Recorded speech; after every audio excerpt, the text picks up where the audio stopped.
Hey, time for another Out of This World story from our space. I just filed for divorce on my wayward spouse in an affair fog. I'm scared.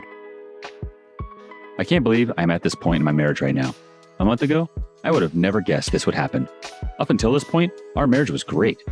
Never left each other's sides, great sex, dates every weekend, and always had each other's backs no matter what. I have done everything in my power to make sure she has had a great life. After knowing a man at the gym for about 2 months, my wife started an emotional affair with him. Fun fact, I would also like to add that this guy has 3 different gym memberships for different gyms. After confronting her about it, she refused to stop seeing him. She says she's in love with him, and they sent each other flirty texts and nudes. She suddenly says that she hasn't loved me for a while, and that the affair partner makes me feel like a woman. However, the love seemed so real up until this guy came into the picture. Ever since seeing this guy, she is like a completely different person. Cold, resentful, and completely not interested in me. After doing the pick-me dance for 2 weeks, I professed my love for her for the final time and ended it with saying, "It's him or me." Her answer was, "I don't know what I want." I stormed out of the house, outed her to my parents and my in-laws, and contacted affair partner's girlfriend. After this, wayward spouse got pissed at me, saying, "I'm a pussy for telling our families." When she found out I told the affair partner's girlfriend, she went berserk, started yelling, pushing me, throwing things. She then started saying to me that we are finished and we have no chance. The affair still continues. Wayward wife and affair partner pretend like they stopped seeing each other just to get affair partner's girlfriend to get off his. If wayward wife and affair partner are so in love, why wouldn't he dump his girlfriend? Since then, I have implemented the 180. I've also found messages of wayward wife and affair partner talking about what their babies might look like. They're going on dates in public, and the affair has gotten physical. I decided enough was enough and filed for divorce. She will be getting blindsided by papers in 10 or so days. She probably would never expect me to do this, but that's a good thing. I need to show her that I am serious and that I am not her second choice. On the day she's served, I plan on going nuclear, telling our families what all she's been up to lately with the affair partner, showing proof of continuing affair and physicality of the affair to affair partner's girlfriend, cutting off her gym membership, separating my money from our joint account, and making her get out of the house. I am so scared of her getting served and doing all of these things, but I know it needs to happen if I want any chance of lifting the fog. My hope is to save my marriage by dropping an atomic bomb on it, but I'm prepared for the worst. Where I live, spouses need to separate for 6 months before any divorce can be finalized. If she doesn't come back to me in that time and implement the changes I need from her, then I know there was nothing to save. It'll be tough if that's the outcome, but I'll be okay and grow stronger from it eventually. Let's see what the community thinks. Indy1988 says, "Brother, you need to let go of the idea of her. It seems even after all the disrespect, you are hoping that she comes back to your life. Reconciliation is possible when both agree. She would come back when the affair partner kicks her. If you take her back again, she will do it again. Don't be disrespected. You deserve better." Anna Ethema says, "Listen to this advice, OP. If you take her back, she will just do it again. You need to accept the fact that your wife is gone, and nothing either of you can do or say will make things how they were before she found her boy toy. Sorry, man. You need a reality check because you are only in for more pain if you try reconciliation."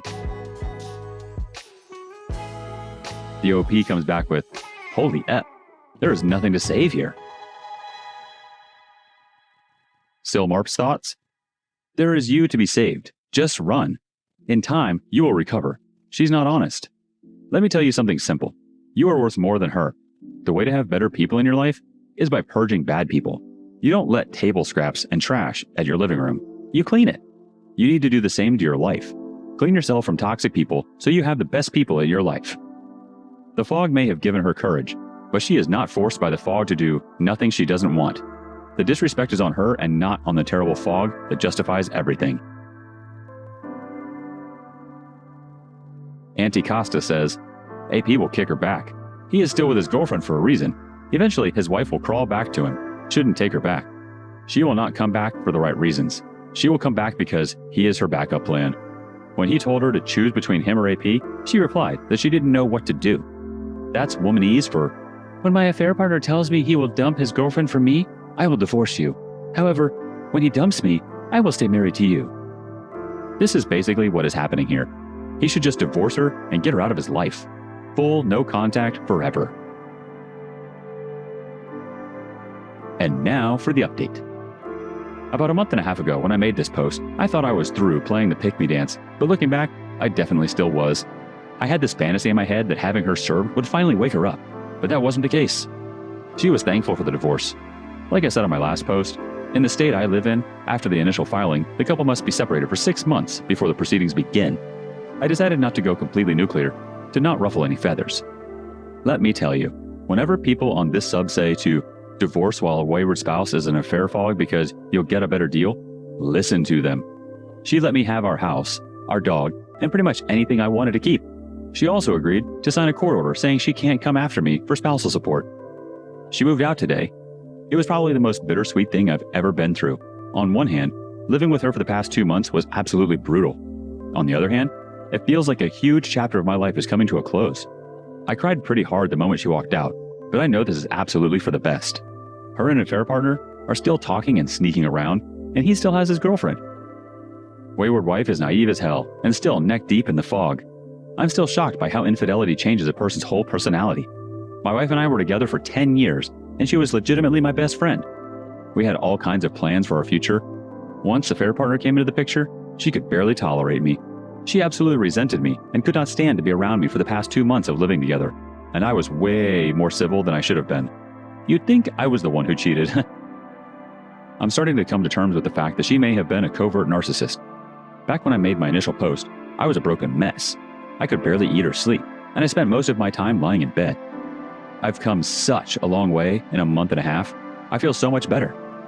I still mourn what once was, what could have been, but it doesn't occupy the majority of my thoughts anymore. Individual counseling has helped greatly. I've been hitting the gym, leaning on family and friends for support, and re-pursuing my hobbies. I've also got a few new hobbies lined up that I'm really excited to try.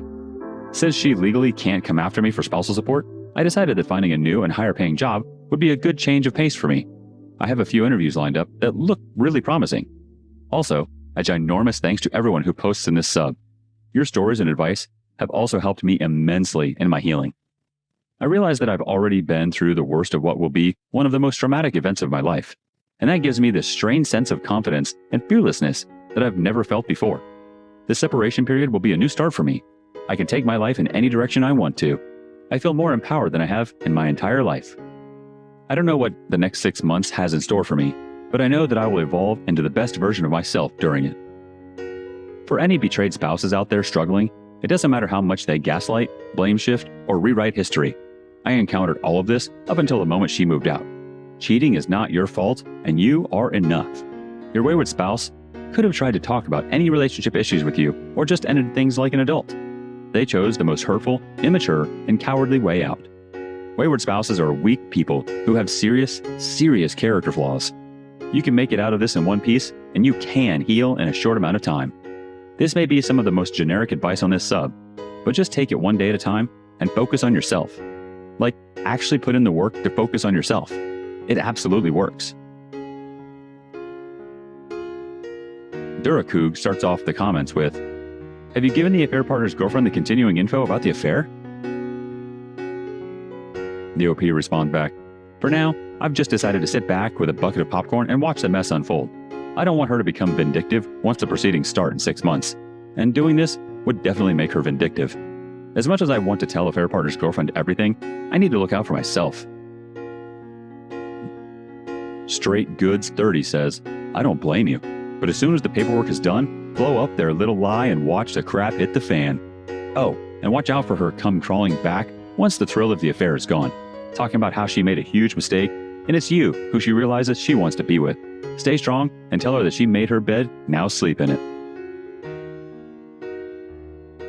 Still a Born So keeps the comments going with, "A simple anonymous Dear Jane letter letting her know that she needs to get STD tested. Because of 2 side women, paperwork's already signed by her, so just ask your lawyer if it is binding. It should be." The 2 women comment will help extra pop her fog bubble. An exceptionally underhanded move is talking to her parents to let them know you don't blame them or hold resentments for the divorce, and shouldn't blame themselves for her cheating, if they didn't know already. Don't keep her secrets for her. That's not your responsibility or concern. Just stock up on popcorn and prepare to stonewall her when she realizes and tries love bombing you back. If you fall for it, she will quickly stop and revert back to the gaslighting cheater she is. what we have we keep continues. Good on you, dude. Keep on focusing on yourself and don't jump into any new relationships too fast. Be prepared for her to beg for you back after she finally realized the dude isn't going to leave his girlfriend.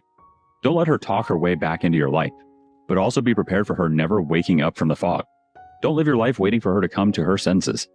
As good as it would feel to hear her beg for you back, the honest best case scenario for you is that you never hear from her again outside divorce proceedings. The OP's response: she'll be back 1 or 2 more times next week to pick up a few things, but I fully plan on going no contact afterward. Hells No says, no contact is the best. You sound like you're in a good place and it will only get better once you're disengaged. Cut her out and off. And our last comment comes from Nick, 7070.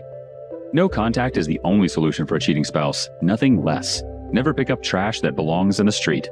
Go live your life and be happy. And when she comes crawling back to you, ignore her and act like she's a nobody and a stranger. You don't need trash in your life.